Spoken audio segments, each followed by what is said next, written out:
She was left at the altar and had to marry a beggar. But what she discovers changes everything. 3 o'clock p.m. She'd been waiting for 3 hours perched on a plush pew in the church, and he still hadn't arrived.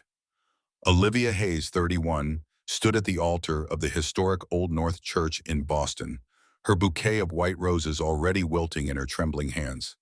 The tall candles flickered, casting anxious shadows. Father Michael, looking apologetic, waited patiently by the altar. Guests whispered amongst themselves, their eyes darting to the grand oak doors with every passing minute. But Brandon, the man she had waited 5 years to call her husband, simply wasn't there. "Liv, honey, I don't think he's coming," her mother Eleanor said, her voice a brittle whisper. "Let's just go home." But Olivia couldn't move. She stared at the doors as if the sheer force of her will could materialize him. Brandon was her world.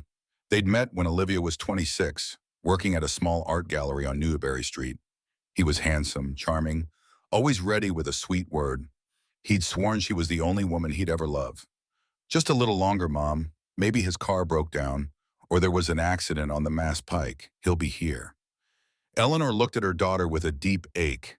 She had always suspected Brandon wasn't dependable, but love, as they say, is blind. When the church bells chimed 4 o'clock p.m., Father Michael approached quietly. "Mrs. Hayes, I'm so very sorry, but we need to close the church." Olivia nodded, her eyes welling up with tears she refused to let fall in front of everyone. She rose with a sudden, rigid dignity, smoothed the white gown she'd chosen from a boutique on Charles Street, and walked toward the exit. The remaining guests parted in silence. Some looked away, others murmured words of comfort she couldn't register. As she reached the church doors, Olivia stopped. There, sitting on the cold stone steps, was a man she'd never seen before. He wore ripped, dirty clothes. His hair was long and unkempt, and he held a piece of cardboard that read, "Every little bit helps. God bless." A homeless man. The man looked up as Olivia passed. His eyes were a deep hazel, marked with a sadness she instantly recognized. It was the same hollow grief she felt right now. "Are you okay?" he asked, his voice gravelly but kind. Olivia paused. No one had asked her that all day. Everyone had offered pity, but no one had truly asked if she was okay. "No," she replied simply. "I'm not." The man nodded as if he understood perfectly. "Haven't been okay myself for a long time." Olivia looked at him curiously. There was something different about this man, something that didn't fit his neglected appearance. "What's your name?" she asked. "Mike. Mike Stone." "It's nice to meet you, Mike. I'm Olivia." They stood in silence for a few seconds. Behind her, Eleanor was calling out, worried, but Olivia couldn't move. There was a strange comfort in the presence of this stranger. "You know," Mike said, looking up at the darkening sky, "sometimes the worst things that happen to us are the very things that lead us right where we're supposed to be." Olivia frowned. "You think getting abandoned at the altar is a good thing?" "No, but maybe it's the start of something better." Olivia let out a sharp, bitter laugh. "You're an optimistic beggar. That's a first." Mike smiled for the first time. It was a quite unique but genuine smile. "I've been a lot of things, but optimistic's always been one of them."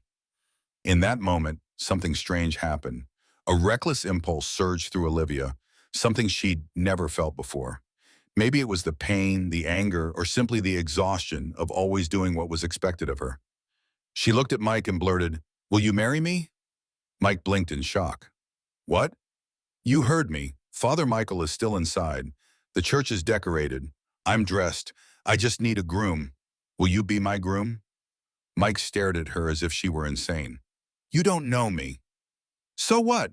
I knew Brandon for 5 years, and look where that got me." A long silence hung in the air. Eleanor shouted louder, now hurrying toward them. But before she could reach them, Mike Stone stood up, brushed the dust off his torn pants, and said the one thing that would change both their lives forever. "All right, I accept." And that's how Olivia Hayes, a regular woman from Boston's North End, married a homeless man that very afternoon, the day she was supposed to marry the love of her life. What she didn't know was that Mike Stone held a secret that would transform everything. The wedding lasted exactly 12 minutes. Father Michael, confused and distraught, tried to talk to Olivia before starting the ceremony. "Daughter, are you certain of this? You don't even know this man." "Father, I came here to get married today, and that's what I'm going to do," Olivia replied with a firmness that surprised even herself. Mike stood beside her, still in his dirty clothes, yet standing tall, with a dignity that seemed utterly mismatched with his appearance.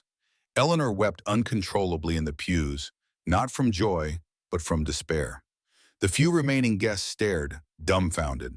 "Do you, Mike Stone, take Olivia Hayes to be your lawfully wedded wife?" the priest asked, his voice nearly robotic, as if he didn't believe what he was doing.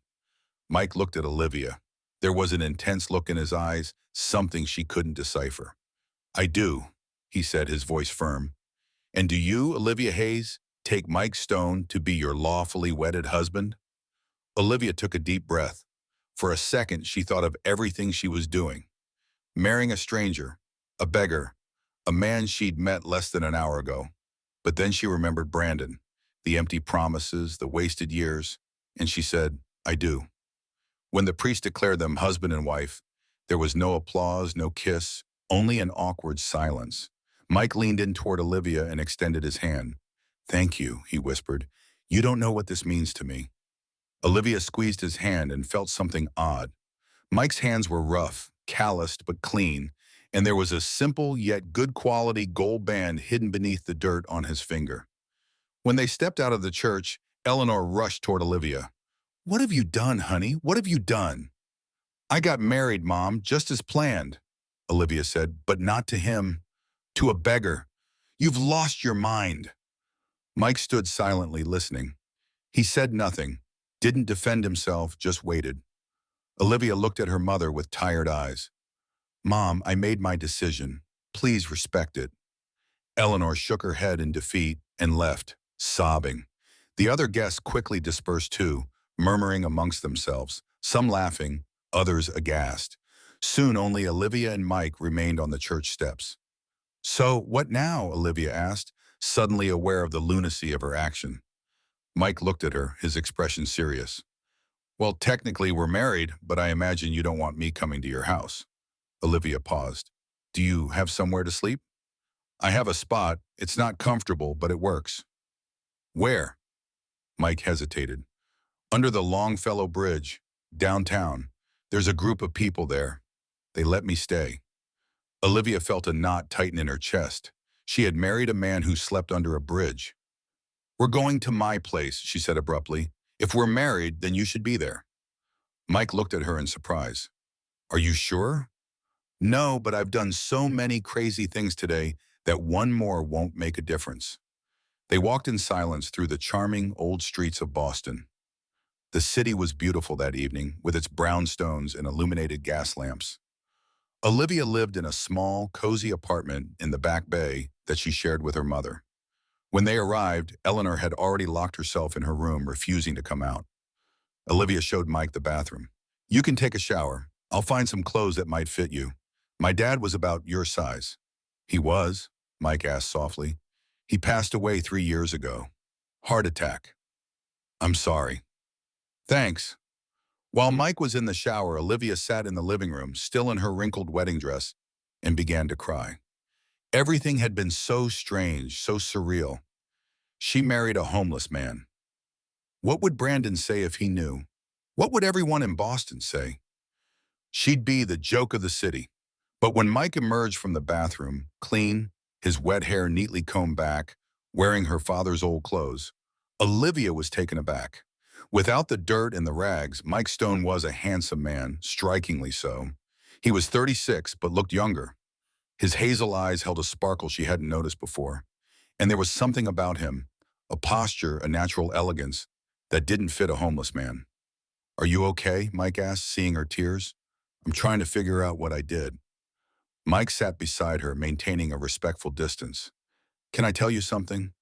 "Sure. I'm not really a beggar." Olivia looked at him, confused. "What do you mean?" Mike took a deep breath. "6 months ago, I lost everything. My company, my apartment, my fiancée. I was, I was rich, Olivia, very rich. But I made the wrong choices. I trusted the wrong people, and everything collapsed. I was so ashamed that I ran away. I came to Boston because no one knows me here, and since then I've been living on the streets, trying to understand who I am without the money. Olivia was silent, processing the information. So you're not a beggar? I was. For the last 6 months, I was. But before that, I had a completely different life. And why did you agree to marry me? Mike looked at her with a sincerity that touched Olivia's heart. Because 6 months ago, I was abandoned too. My fiancé left me the minute the money ran out. And when you asked me to marry you, I saw a chance to start over, to matter to someone again, even if just for a day. Olivia felt tears stream down her face again, but this time they weren't tears of sadness. They were tears of understanding. She and Mike were two broken people, trying to pick themselves up in the only way they knew how. So we're two idiots who got married out of desperation, she said with a sad laugh. Mike smiled. It looks like it. They sat there in silence, two married strangers, each with their own ghosts. And Olivia couldn't help but wonder what the next morning would bring. The following morning, Olivia woke up on the sofa, still in her wrinkled wedding dress. Mike had slept on the living room floor using an old blanket. When she opened her eyes, he was already awake, sitting near the window, gazing out at the street. "Good morning," he said softly. "Good morning," Olivia replied, feeling a strange flutter in her chest. She was married to this man, a man she didn't know. Eleanor came out of her room, shot them a look of strong disapproval, and went straight to the kitchen without a word. Olivia sighed. "It's going to take my mom a while to accept this." "I understand," Mike said. "If I were her, I'd be worried too." Olivia got up and went to the kitchen. Eleanor was making coffee, clanging the pots louder than necessary. "Mom, we need to talk." "I have nothing to talk about with you. Olivia, you made the biggest mistake of your life." "I know, but what's done is done." Eleanor turned around, her eyes red. "You don't know that man. He could be dangerous, a criminal, or he could just be a man going through a tough time like me. You might regret this, but at least it was my decision." Eleanor shook her head and returned to her coffee. Olivia knew it would take time, but she hoped her mother would eventually come around. When she returned to the living room, Mike was standing. "I should go," he said. "You've done enough for me. I don't want to cause any more trouble." "Go where?" Olivia asked. "I don't know, but I can't stay here and ruin things with your mom." Olivia thought for a moment. "Mike, we're legally married on paper, and I don't know what that means yet, but I'm not kicking you out the very next day." Mike looked at her with gratitude. "Why? Why are you doing this for me?" "Because yesterday you asked if I was okay, and no one else did. So I think maybe in some strange way, we both need each other right now." In the following days, Olivia and Mike settled into a strange but functional routine. Mike slept on the sofa, Olivia went back to work at the art gallery, and in the evenings, they talked. At first, the conversations were superficial, about the weather, the city, simple things, but slowly they began to open up. Mike explained that he'd had a successful tech export company in Silicon Valley. He was 36 and had built it from the ground up, but then he trusted the wrong partner. He signed contracts without reading them, and before he knew it, he was up to his neck in debt. His fiancée, Tiffany, couldn't handle the pressure and filed for divorce. He lost the house, the cars, everything, and humiliated, he fled to Boston, where no one knew him. "I spent the last 6 months living on the street, Olivia. I know it sounds unbelievable, but it's true. And you know what I learned? That money doesn't define you. I was so proud of my wealth, but when it was gone, I realized I had nothing real. Not one true friend, not a purpose." Olivia listened, touched by his honesty. "And now, what are you going to do?" "I don't know. I'm trying to figure out who I am without the money, and it's harder than I imagined." Olivia, in turn, told him about Brandon, how they met, how he was charming and attentive at first, but how over time he became distant and evasive. She worked hard to help pay for the wedding, saving every cent, and then he simply didn't show up. "Did you try to call him afterward?" Mike asked.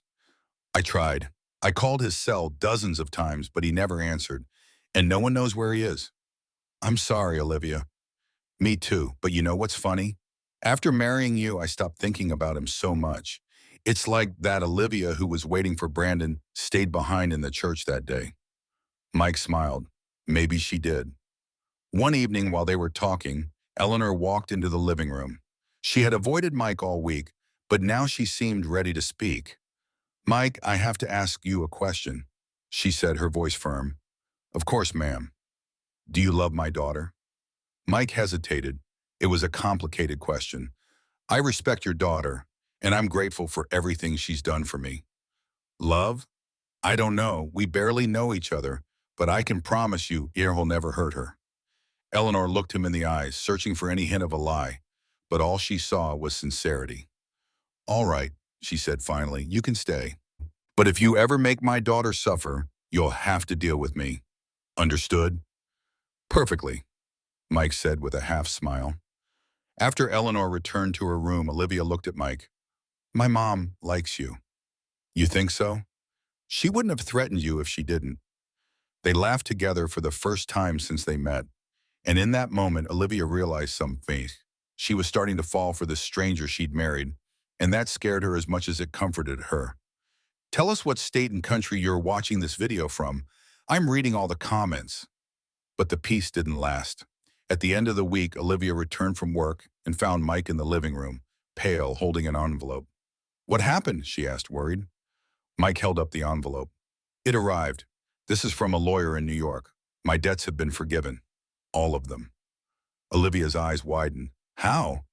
"I don't know. The letter says an anonymous investor paid for everything. And more than that, they're offering me a chance to go back to work and with an incredible proposal." Olivia felt a knot in her heart. She knew what that meant. "You're leaving."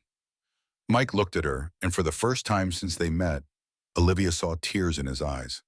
"I don't know what to do, Olivia. This is the chance to rebuild my life. But at the same time, I don't want to leave you." And it was in that moment they both realized what started as a marriage of desperation was becoming something real. Olivia didn't sleep that night. She lay in bed, staring at the ceiling, thinking about the envelope Mike was holding. His opportunity to rebuild his life was there, in New York City.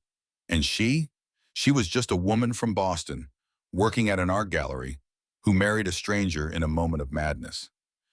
The next morning, when she went down to the living room, Mike was already awake, sitting at the kitchen table. He looked exhausted, as if he hadn't slept either. "Good morning," she said, pouring herself a coffee. "Good morning," he replied, not taking his eyes off his cup. They were silent for a few minutes until Olivia decided to speak. "Mike, you have to go." He looked up, surprised. "What?" "This is your chance. You can't waste it for a marriage that wasn't even serious. We both know this was impulsive. We helped each other when we needed it, but now you have the chance to go back to your life." Mike remained silent for a long time. Then slowly he shook his head. "It's not that simple, Olivia." "Why not?" "Because in these last 2 weeks, I've felt something I haven't felt in years. Peace, purpose. And that's not because of the money or the company. It's because of you." Olivia felt her heart race. "Mike, you barely know me." "I know, but I also know you're the first person in a long time who made me feel like I matter. Not for what I have, but for who I am." Olivia didn't know what to say. Part of her wanted him to stay, but the other part knew it would be selfish. She couldn't hold back a man who had the chance to rebuild his life. "Go to New York," she said, her voice firm. "Look at the proposal, and if it's good, accept it. I'll be fine." "And our marriage?" Olivia gave a sad smile. "We can get it annulled. It was an impulsive marriage. No one will judge us." Mike looked at her with an intensity that made her tremble. "What if I don't want to annul it?" Before Olivia could answer, the doorbell rang. She went to open it, still reeling from what Mike had just said. When she opened the door, she froze. It was Brandon. He stood there on the threshold with the same charming face, but an expression of deep regret. "Olivia," he said softly, "I need to talk to you." Olivia was frozen. She hadn't seen him since the wedding day, and now he appeared out of nowhere as if nothing had happened. "Brandon," she managed to say, still in shock. "I know you're angry. I know I messed everything up. But I came to explain, to apologize." Olivia felt a mix of anger and confusion. Behind her, Mike had approached, standing protectively by her side. "Who is this?" Brandon asked, frowning. "This is Mike, my husband." Brandon's eyes widened. Your what? Your husband? We got married the day you left me waiting at the church. Brandon let out a nervous laugh. You're kidding, right? It's a joke to make me feel guilty. It's not a joke, Mike said, his voice quiet but firm. We're married. Brandon looked from Olivia to Mike, trying to process the information.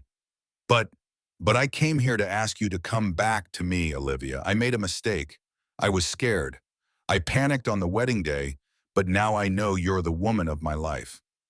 Olivia felt a wave of emotions. 2 weeks ago, she would have given everything to hear those words. But now, looking at Brandon, she realized something. She didn't feel anything anymore.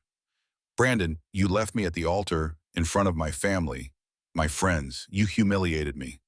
I know, and I'm so sorry, but we can start over. Forget all of this. No, we can't. Because I'm married now, and even if I wasn't, I wouldn't go back to you. Brandon's face flushed with anger. You married a beggar to provoke me, to make me feel bad. Mike stepped forward, placing himself between Brandon and Olivia. I think it's better if you leave. And who are you to tell me what to do? Some random guy she picked up on the street? I'm her husband, and you're not welcome here. Brandon clenched his fists, but seeing Mike's firm posture, he backed down. You'll regret this, Olivia.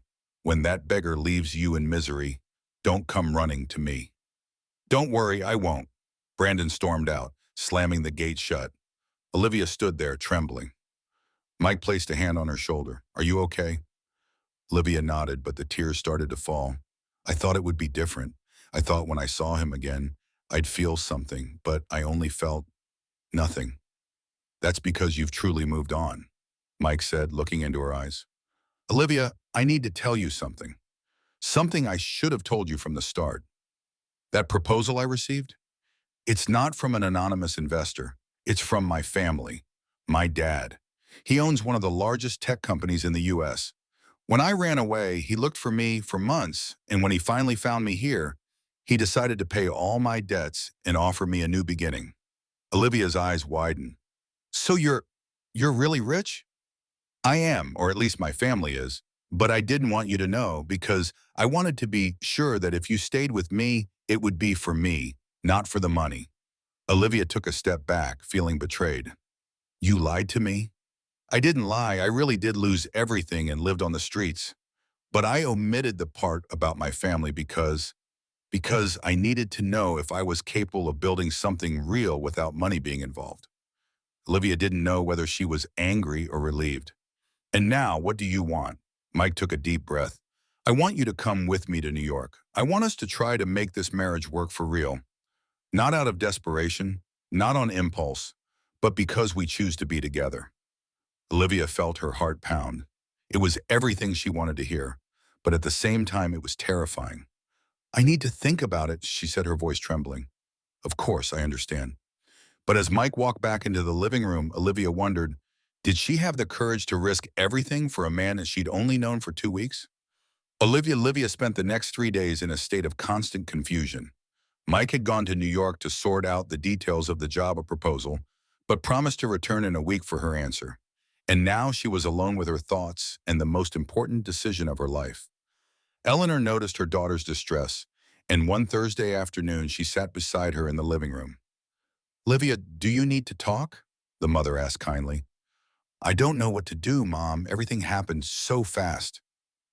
Do you love him? The question took Olivia by surprise. No, I don't know how I could love someone I just met. Eleanor smiled. Look, when I met your father, I thought it was crazy too. We met at a party, and 3 weeks later, we were married. Everyone said it wouldn't work, but it did. Because love isn't about how long you've known someone. It's about how they make you feel. And how does Mike make me feel? That's a question only you can answer. Olivia thought about the last few weeks. Mike made her feel seen, understood. He listened when she spoke. He laughed at her jokes, helped with chores without being asked, and when she woke up in the morning, she found herself looking for him. I think I do love him, Mom, but I'm scared. Scared of what? Scared it's too good to be true. Scared that when I get to New York, I'll discover I don't fit into that world. Scared I'll just be one more person he leaves behind. Eleanor took her daughter's hand. Olivia, You spent 5 years waiting for Brandon, 5 years putting your life on hold. And what did you gain? Humiliation. Now, a man appears who respects you, who values you, and you're going to let him go because of fear. But what if he hurts me again? What if you're happy? Have you thought about that? Olivia fell silent. She hadn't thought about it. For so long, she had gotten used to expecting the worst that she forgot to imagine the best. That night, Olivia received a call. It was Mike. "Hello," he said, and just hearing his voice made Olivia's heart warm. "Hi, how are things there?" "Complicated, but good. My dad wants me to take the VP position at the company. It's a huge opportunity." "That's incredible, Mike." "Yeah, but I can't stop thinking about you." Olivia felt tears well up in her eyes. "I've been thinking about you too." "Olivia, I know I asked you to think about it, but I need to tell you something. In these 3 days away from you, I realized that the marriage that started as a crazy impulse has become the most important thing in my life. I don't want to annul it. I want it to be real." Olivia took a deep breath. "Mike, I'm scared." "Of what?" "Of not being good enough for your world, of not knowing how to act around rich people, of you realizing you deserve someone better." "Olivia, you are the bravest person I know. You accepted me when I was at my lowest. You treated me with dignity when I had nothing. If anyone isn't good enough here, it's me." "That's not true." "Then come. Come to New York, even if it's just for a while. Meet my family, see my life, and if you decide it's not for you, I'll respect it. But give me that chance. Give us that chance." Olivia closed her eyes. She could hear the fear screaming inside her, but she could also hear something stronger. Hope. "All right," she said, her voice firm. "I'm coming." On the other end of the line, Mike let out a sigh of relief. "Really? Really? But you have to promise me something." "Anything. Promise me that if this doesn't work out, we'll end as friends. No hard feelings." "I promise, but I don't think we'll need that." "Wait, because I already know how this story ends. And it ends with you and me together." Olivia smiled, and for the first time in a long time, she felt that maybe, just maybe, things could turn out perfectly. 2 days later, Olivia packed her suitcases.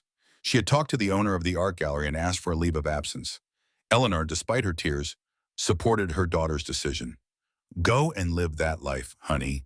And if it doesn't work out, you'll always have a home here." "Thank you, Mom, for everything. Just promise me you'll call me every day." "I promise." When Mike arrived to pick her up, Olivia almost didn't recognize him. He wore a sharp suit, his hair neatly trimmed, driving a luxury car. But when he smiled at her, he was the same Mike she had met on the church steps. "Ready?" he asked. "Ready," she replied, her heart pounding. The drive to New York City took 4 hours. On the way, Mike told her more about his family. His dad, Richard Stone, was 65 and a respected entrepreneur. His mom had passed away 10 years earlier. He had a sister, Camilla, who was a lawyer and had always been the family favorite. "They're going to love you," Mike said. "How are you so sure?" "Because I love you, and that's all that matters." When they arrived in the city, Olivia was stunned. The Stone family home was in Upper East Side, one of the capital's wealthiest neighborhoods. It was a massive mansion with well-manicured gardens and an imposing entrance. "You grew up here?" Olivia asked, eyes wide. "I did, but honestly, I never felt at home here. It was always cold, too formal." When they walked in, they were greeted by Richard. He was a tall man with gray hair and a commanding presence. But when he looked at Olivia, his eyes softened. "So you're the woman who saved my son," he said, his voice deep but kind. "I wouldn't say I saved him," Olivia replied nervously. "I would. Mike told me all about the wedding, about how you took him in when he had nothing.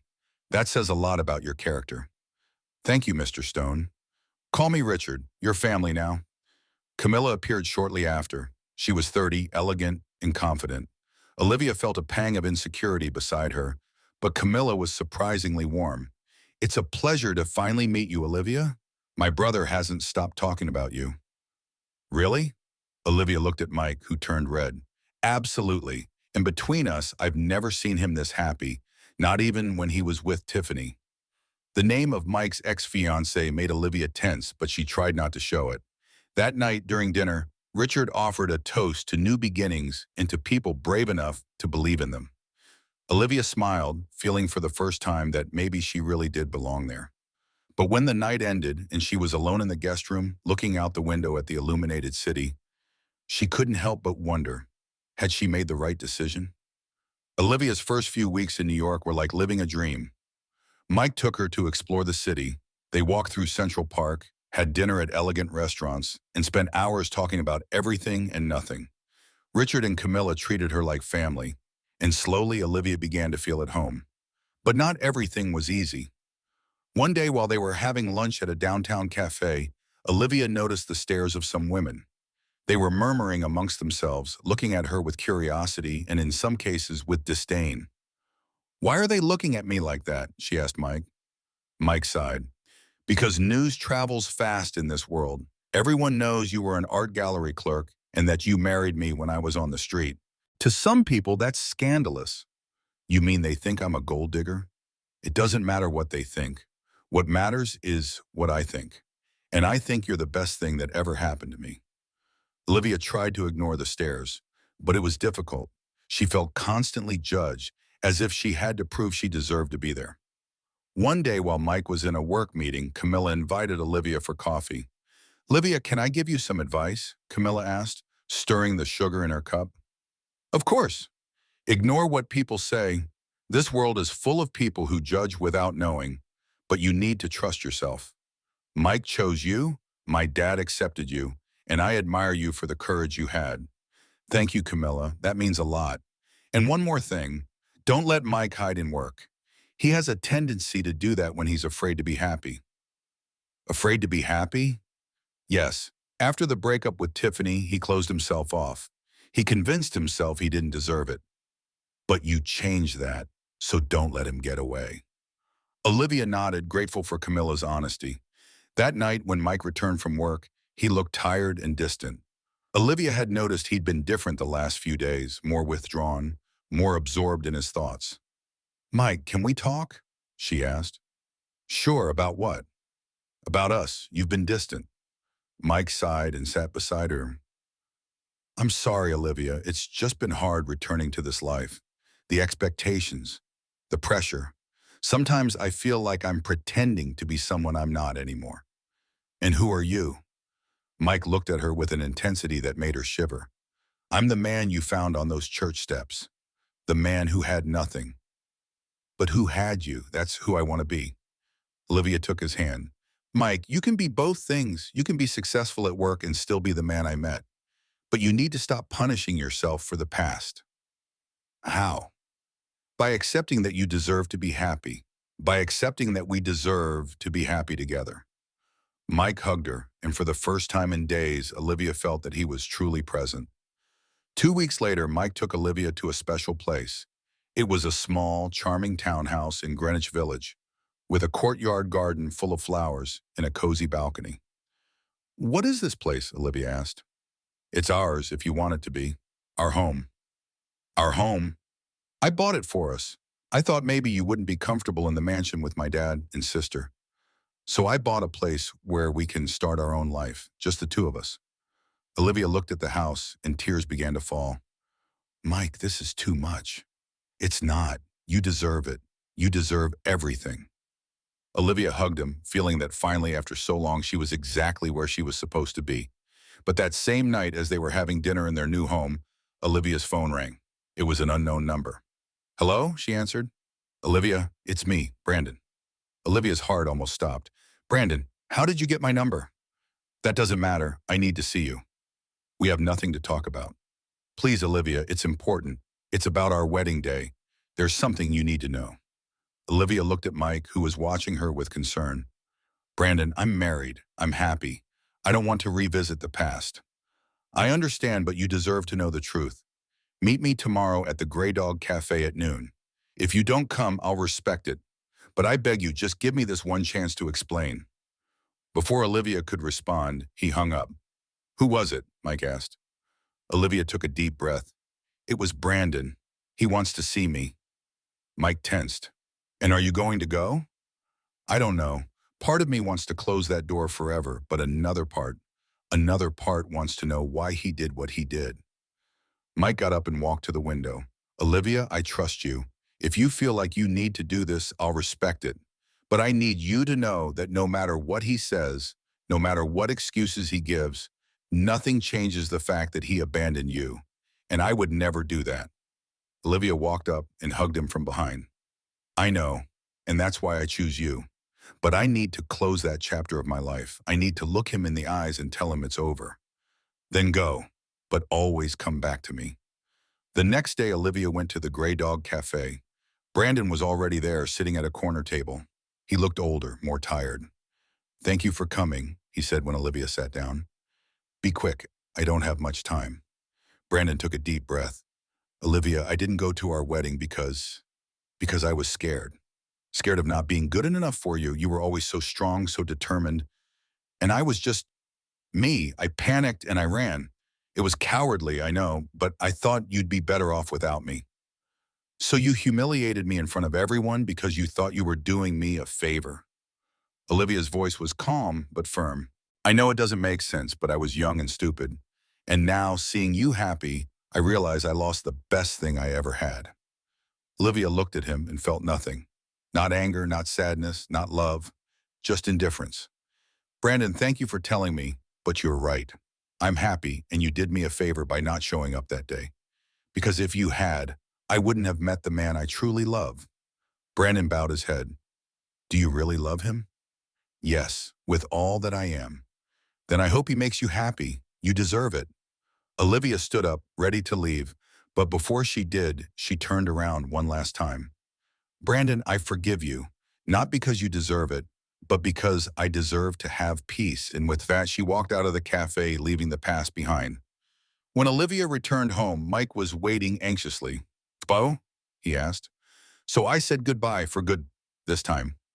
Mike hugged her, and Olivia knew in that moment that she had made the right decision.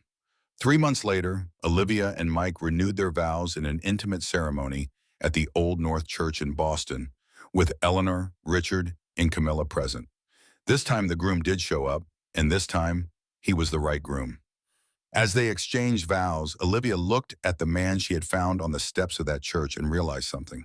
Sometimes the greatest blessings come from the most painful moments, and sometimes love appears when we least expect it, in the most unexpected way. Sometimes the right person appears at the wrong moment in our lives, but when we're ready to start over, we realize that that was the exact right moment. If you enjoyed this story, comment below, share it with your friends, and hit that subscribe button to hear our next amazing story right here on Rich Hearts Revealed.